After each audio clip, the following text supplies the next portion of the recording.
কাকুলি চৌধুরী তো এখন আর মানে নামের থেকে বড় হচ্ছে একটা ব্র্যান্ড। কাকুলি চৌধুরী, অনল চক্রবর্তী, ওনারা আমাদের কাছে মানে কি বলবো, একটা ইনস্টিটিউট। বাড়িতে রান্নাটা কি দাদা করে মাঝে মাঝে? দাদা করে না, দাদাই করে, বিকজ দাদা রান্না করতে ভালোবাসে। ও এটা ওর কনসেন্ট্রেশনের জায়গা। যখন নাটক পরীক্ষাতে আটকে যায় তখন ও গিয়ে রান্না করতে শুরু করে, রান্না করে আর ওইটা ভাবে। তাহলে কথাটা ঠিক। আমিও রান্না- আর পাশে যিনি আছেন তাকে তো আর আমার পরিচয় দেওয়ার কিছু নেই, তার নিজেই একটি পরিচয়। তো কেমন আছেন আপনি? খুব ভালো আছি, এখানে এসে আরো বেশি করে ভালো আছি, কারণ সকলের যাত্রা পরিবারের সকলের সাথে দেখা যেমন হচ্ছে। গতকালকে একটা রান্না করেছিলাম রাত্রিবেলা, কি খাবো তা আলু দিয়ে, সয়াবিন দিয়ে, মটর ডাল দিয়ে একটা প্রেসার কুকারে একসঙ্গে চাপিয়ে দিলাম, আর রুটির তরকারি হলো। আহা, সেটা ফেটে গেছে, আবার রাখা আছে, আজকেও খাবো রাত্রে। আমরা খাই খুব কম, খুব কম। রাতটা খেতে হবে তাই খেতে বসি। দুপুরবেলাও খুব কম, খাওয়াটা ভীষণ কম। মানে এটা বহু যুগ ধরে প্র্যাকটিস হয়ে এসছে। অ্যাকচুয়ালি আমাদের বোন নেই, আচ্ছা। ছোটবেলা থেকে আমরাই মায়ের ছেলে, মায়ের মেয়ে। ক ভাই বোন আপনারা? আমরা 3 ভাই, এক ভাই মারা গেছেন গত বছর, আগের বছর আচ্ছা। 22 হ্যাঁ। তো সেই থেকে শেখা, মানে মা যখনই কোথাও ঠাকুমা দিদিভাইয়ের বাড়িতে যেতেন, ওই সময় আমাদের বাড়িতে রান্নার দায়িত্বটা আমি নিয়ে নিতাম। 13 বছর পরে ও আলাদা হয়েছে। একটু সবারই তো ইচ্ছা করে একটু বড় হওয়ার। কতদিন আর আমার আঁচলের তলায় থাকবে? আঁচলের তলায় থাকাটা তো বিপদ। আর তারপর সোশ্যাল মিডিয়ার যুগ, বলবে ওর আর কি দাম আছে, দিদি আছে বলে চলে গেল। এইটা একদম শুনতে মিতালিও এটা রিয়েলাইজ করবে, কারণ মিতালিরও ভাই কাজ করে। আর এই যে আমাদের বাঙালির খাদ্য অভ্যাস দিন দিন চেঞ্জ হয়ে যাচ্ছে, তো এক্ষেত্রে কি আপনি কোথাও কিছু সাজেশন দেবেন বাঙালিকে? আমার দলে আসতে গেলে প্রথম যে আসবে, যে কিছু জানে না, তাকে মিনিমাম 3 বছর বাসে যেতে হবে। সে যাত্রার কষ্টটা বুঝবে, তারপর সে যদি 3 বছরে আমরা সুযোগ করে দেবো লিখে, যদি সে নিজেকে প্রমাণ করতে পারে, এমনি লোকে দেখে নেবে, আমাদের বলার প্রয়োজন হবে না।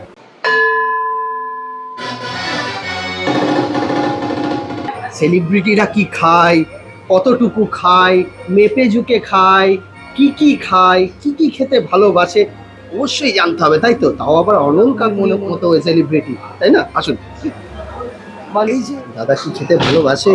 ভালো, আমরা সবাই মাছ ভালোবাসি, আচ্ছা। কিন্তু আমরা প্রত্যেকে খাওয়া দাওয়া নিয়ে প্রচন্ড কনসিয়াস। মানে বহুদিন পরে আজকে নেমন্তন্ন বাড়িতে বসে খাচ্ছি। জেনারেলি যেটা হয়, রাত্রের দিকে অনুষ্ঠান হলে পরে প্যাকেট করে নিয়ে চলে প্যাকেট করে পার্সেল করে নিয়ে যাবে, তাড়াতাড়ি খেতে পারি।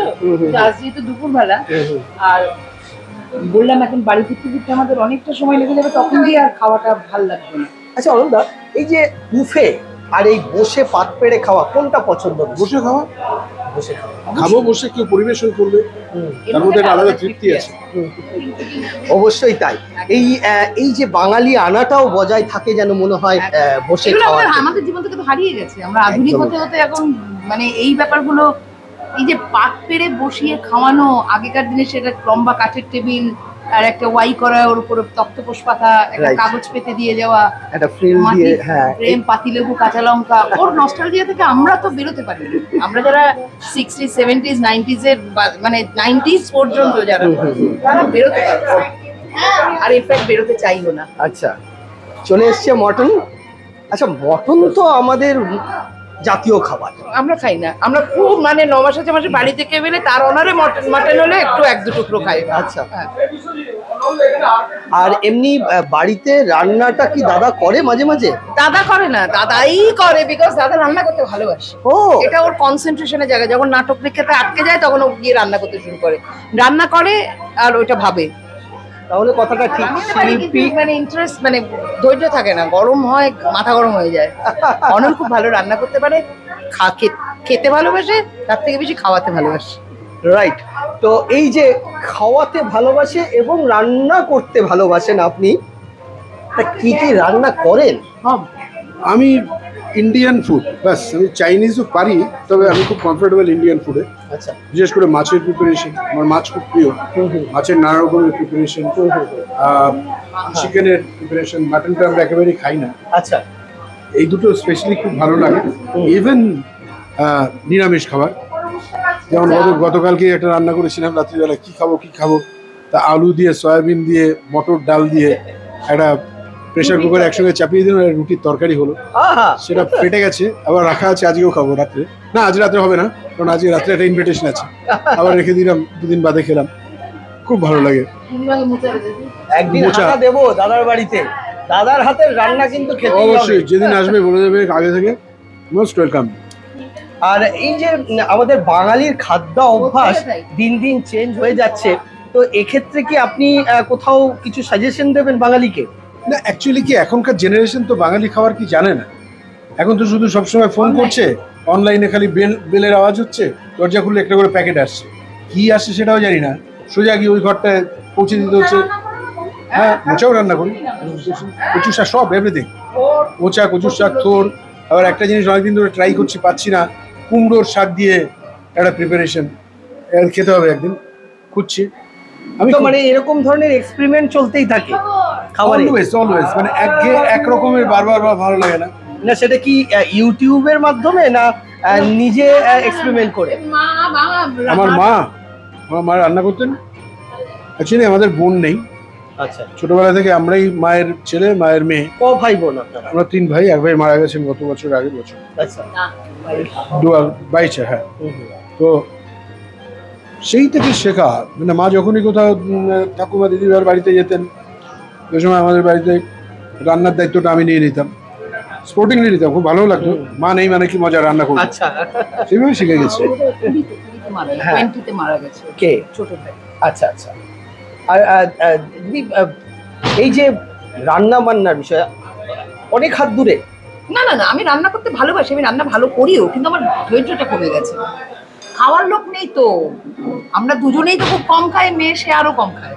আচ্ছা, আর তারা বেশি বেশি বাড়ির খাবারও পছন্দ করে, কিন্তু মানে মানে এখনকার জেনারেশন একটু বাইরের খাবারের উপর ঝোঁক বেশি আছে, কিন্তু বাড়ির খাবারও খুব পছন্দ করে। আমাদের বাড়িতে খাবার লোক হলে বাজারে গিয়ে 2টো টমেটো কিনতে লোক হলে কি হবে, 2টো টমেটো গুলো খাওয়ার লোক নেই, দুটোইটাই 4 দিন চালাতে হবে। সত্যি আমাদের বাড়িতে খাবার আমরা খাই খুব কম, খুব কম। রাতটা খেতে হবে তাই খেতে বসি, দুপুরবেলাও খুব কম, খাওয়াটা ভীষণ কম। মানে এটা বহু যুগ ধরে প্র্যাকটিস হয়ে এসছে, মানে এমন না যে দিদির বয়সের চেহারা দিকে দেখে বোঝা এগোচ্ছি যায়। বলে কমিয়ে দিচ্ছি, নট দ্যাট। প্রথম থেকেই কনসিয়াস ছিলাম খাওয়া দাওয়ার ব্যাপারে। আর এমনি ক ভাই বোন আপনারা? এক ভাই এক বোন। আমার ভাই ভিলেন রোমিও চৌধুরী। এক ভাই এক বোন। আচ্ছা, উনিও যাত্রাতেই? হ্যাঁ, ইজ ফেমাস, মানে অভিনেতা তার থেকে বেশি ভালো মানুষ আর কি। নেতা তো ভালোই।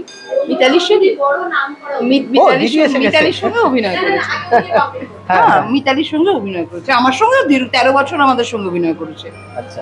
13 বছর পরে ও আলাদা হয়েছে একটু। সবারই তো ইচ্ছা করে একটু বড় হওয়ার, কতদিন আর আমার আঁচলের তলায় থাকবে। আঁচলের তলায় থাকাটা তো বিপদ। আর তারপর সোশ্যাল মিডিয়ার যুগ, বলবে ওর আর কি দাম আছে, দিদি আছে বলে চলে গেল। এইটা একদম শুনতে মিতালিও এটা রিয়েলাইজ করবে, কারণ মিতালিরও ভাই কাজ করে, আমিও করেছি। কিন্তু যুবরাজ যথেষ্ট গুণী শিল্পী, অত ভালো গান করে, অত ভালো ন্যাচারাল অ্যাক্টিং করে, অত সুন্দর চেহারা, নিশ্চয়ই দিদির হাত ধরেই এসেছে। সে তো একজনের হাত ধরে আসতেই হয়। আমার ভাইও আমাদের হাত ধরেই পরিচিতি পেয়েছে, কিন্তু তার মানে এই না যে সারা জীবন তারা দিদি দাদার আঁচলের তলায় বা ছাতার তলায় রয়ে গেল। ট্যালেন্ট না থাকলে দিদি দাদার ছাতার তলায় থেকে বেশি দিন কিছু করা যাবে না। ভেতরে ট্যালেন্ট থাকতেই হবে, আর ট্যালেন্ট যদি থাকে তাহলে তাকে কেউ আটকাতে পারবে না। না, এই ধরনের মানে পরিবারতন্ত্র বা পরিবারকে এগিয়ে দেওয়া, এটা কিন্তু আমরা দেখিনি। আমার ভাই দীর্ঘদিন আমাদের সঙ্গে যাত্রা করেছে, একজন পরিচিত শিল্পী এবং ডিমান্ডেবল শিল্পী হিসেবেই প্রডিউসার তাকে নিয়েছে। আমি কোনোদিন বলিনি যে ওকে নিন, লোকে নিতে হবে না। ও তো 2018 পর ও তো একাই কাজ করছে। কোনোদিন বলি আবার যদি কখনো সুযোগ হয় হয়তো আবার একসঙ্গে কাজ করবো। এই সমস্ত ওকে নিন তাকে নিন এই ব্যাপারটা কোনো আমি ডিউ রেসপেক্ট বলছি, মাইনে ঠিক করে দাও, ওকে এটা দিতে হবে, একে দিন, একে নিন, একে এছাড়া আমার চলবে না। এইসব ব্যাপারে আমরা শুধু বলি একটু শিল্পী দিন ভালো, যাকে দিয়ে আমরা কাজটা করিয়ে নিতে পারবো। 3 ঘন্টা যাতে মানুষ নড়ে না যায়, এইটুকুই আমাদের ডিমান্ড, আর কিছু ডিমান্ড নেই। ব্যাস। আপনার পরিবারের কে কে আর এই শিল্পের সঙ্গে যুক্ত? আমার পরিবারে গত 2 বছর আগে আমার ছোট ভাইয়ের ছেলে যে মারা গেছে, তার ছেলেকে আমি এনেছিলাম। ও করলো 1 বছর, কিন্তু তারপরে প্রত্যেকদিনই যখন গ্রিন রুমের সন্ধ্যাবেলা যেতাম, আমি জিজ্ঞেস করতাম কেমন আছিস, মুখ বেঁকিয়ে বলতো ভালো নেই। কেন বলে বড্ড পটিতে যাওয়ার অসুবিধে, থাকার অসুবিধে, আজকে জেনারেশন অল্প বয়স। আমি বললাম না, এগুলো কিন্তু অভ্যস্ত হতে হবে, এটা না অভ্যস্ত হলে তুই পারবি না। যাত্রা যদি দাঁড়াতে চাস তাহলে কষ্ট করতে হবে। পরের বছর কোনো একটা তোকে প্রাইভেট গাড়ির অফার দিল, আমাকে ছেড়ে চলে গেল। আমি কিছু করেন না, আমি একবারও বলিনি যে আমার ভাইয়ের ছেলেকে প্রাইভেট গাড়ি দিতে হবে একটা। আচ্ছা, তো এই হচ্ছে বিষয়, যে যেভাবে ভালো থাকে একদম। আর আমি মনে করি নো ওয়ান ইজ ইন্ডিসপেন্সেবল, কারোর জন্য কিছু যায় আসে না। তোমাকে তৈরি করে নিতে হবে। তুমি যদি বোস্ট করে থাকো না হলে আমার হবে না, তাহলে ভুল। আরেকজন তো আছে, তাকে সুযোগ করে দিতে হবে। এইভাবে আমি চেষ্টা করি চালানো। আমার দলে প্রচুর নতুন ছেলে, এবছরও প্রায় 4 জন নতুন ছেলে এসেছে, একদম নতুন, মানে যাত্রায় নতুন। আচ্ছা, একদম নতুন না ভাবে। তারা আমি থিয়েটার বা গ্রুপ থিয়েটার সমস্ত আছে, কিন্তু প্রফেশনাল যাত্রা একদম নতুন নিয়েছি। তৈরি করি, নতুনদের তৈরি তো করতে হবে, কারণ যাদের একটু নাম ডাকলে যাচ্ছে তারা তো আর আমাদের সঙ্গে কাজ করতে চাইছে। মুশকিল তো হয়ে যাচ্ছে, সেখানে অটোমেটিক্যালি আমাদের নতুন খুঁজতে হচ্ছে। তা আমাদের এখন কাজটাই হচ্ছে সময়ের সঙ্গে যাত্রাটাকে আধুনিক করা এবং নতুনদেরকে একটুখানি, কিছুই নিজেও জানি না এখনো, মনে করি আমরা নিজেরা কিছু জানি না, যতটুকু যা জানি আমাদের ওই 14টা শিল্পীকে 14 রকম ভাবে অভিনয় দেখান, ওটা আমাদেরও প্র্যাকটিস হয়ে যায়, একটা চর্চা হয়ে যায়। প্লাস আমরা চেষ্টা করি নতুন ছেলে, আমাদের হাত ধরে অনেক নতুন ছেলে মেয়ে হচ্ছে। মানে তারা প্রমিসিং, মানে তারা করতে পারবে, এই যাত্রাটাকে এগিয়ে নিয়ে যেতে পারবে, তাই তো? নিশ্চয়ই পারবে, একটু সময় দিতে হবে, একদিনে তো কিছু হয় না। আজকালকার জেনারেশনের মধ্যে একটুখানি স্থিরতাটা হয়। আমরা যেমন অনেকে তারপরে হুচুকে আসে। দীর্ঘ বছর সাধনা করার পর হোটেল প্রাইভেট পেয়েছি। এখনকার জেনারেশন কিছু না জানলেও, দাঁড়াতে না জানলেও এসব হোটেল প্রাইভেট। তো আমি আবার আমাদের দলে এটাকে অ্যালাউ করি না, উইথ ডিউ রেসপেক্ট বলছি। আমি বল না, আমার দলে আসতে গেলে প্রথম যে আসবে, যে কিছু জানে না, তাকে মিনিমাম 3 বছর বাসে যেতে হবে। সে যাত্রার কষ্টটা বুঝবে, তারপর সে যদি 3 বছরে আমরা সুযোগ করে দেবো লিখে, যদি সে নিজেকে প্রমাণ করতে পারে, এমনি লোকে ডেকে নেবে, আমাদের বলার প্রয়োজন হবে না।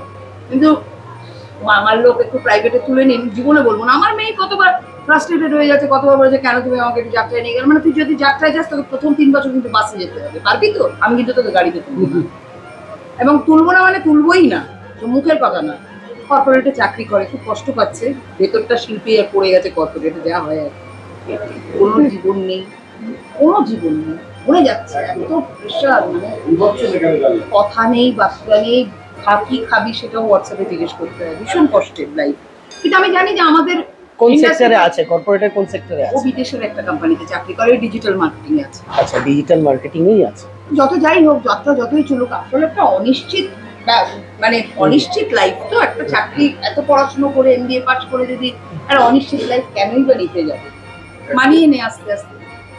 গান গাইতে পারে বসে বসে, যখন অফ থাকে তখন গিটার নিয়ে টুংটাং করে, ওটাই ওর রিফ্রেশমেন্ট।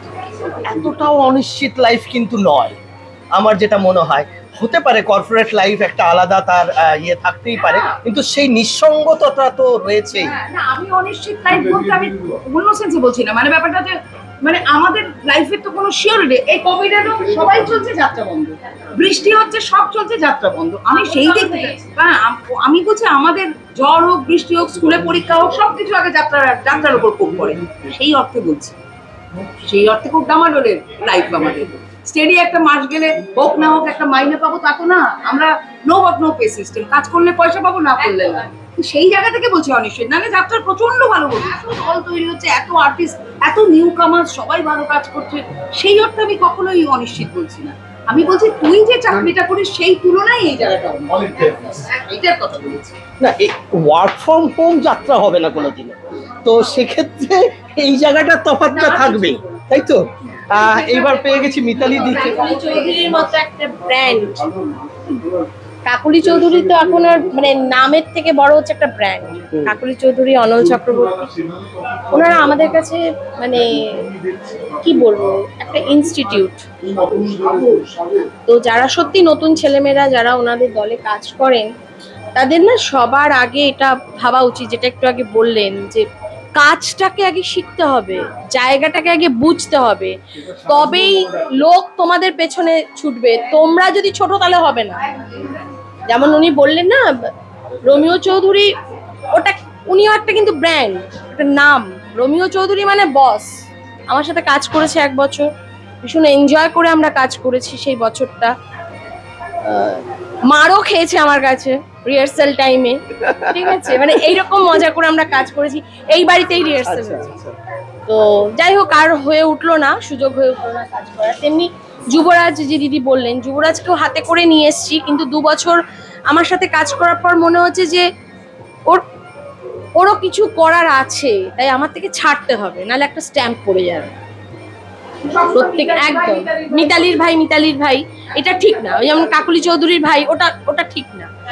যার জন্য এখন তারা নিজেদের মতো নিজেরা সেরা, যে যার জায়গায় সেরা, ভালো লাগে এটা। আর পাশে যিনি আছেন তাকে তো আর আমার পরিচয় দেওয়ার কিছু নেই, একদম। তার নিজেই একটি পরিচয়। তো কেমন আছেন আপনি? খুব ভালো আছি, এখানে এসে আরো বেশি করে ভালো আছি, কারণ সকলে যাত্রা পরিবারের সকলের সাথে দেখা হচ্ছে, আর সবার সাথে দেখা হলে যেরকম হয়, আড্ডা হচ্ছে, মন ভালো হয়ে গেল। এখানে এসে খুব মানে মনটা একদম ভালো হয়ে গেল। ছবি তোলা হচ্ছে, ছবি তোলা হচ্ছে, সেই ছবিগুলো আমার ফেসবুকে মানে কাল থেকেই দেখতে হবে, ফেসবুক খুলে খুলে মানে বিভিন্ন জন তুলছে, কে কি পোস্ট করছে, এগুলো দেখতে হবে, মজা লাগে দেখতে। আমাদের ভিডিও ভালো লাগলে লাইক এবং শেয়ার করুন, কমেন্ট সেকশনে গিয়ে জানান আপনাদের মতামত। কোথায় থেকে দেখছেন সেটাও আমাদের জানাবেন, তাহলে আমরা বুঝতে পারবো কত দূর আমরা পৌঁছতে পারলাম। আরও ভিডিও পেতে আমাদের চ্যানেলটি সাবস্ক্রাইব করুন এবং প্রতি মুহূর্তে আপডেট পেতে প্রেস করুন পাশে থাকা বেল আইকন।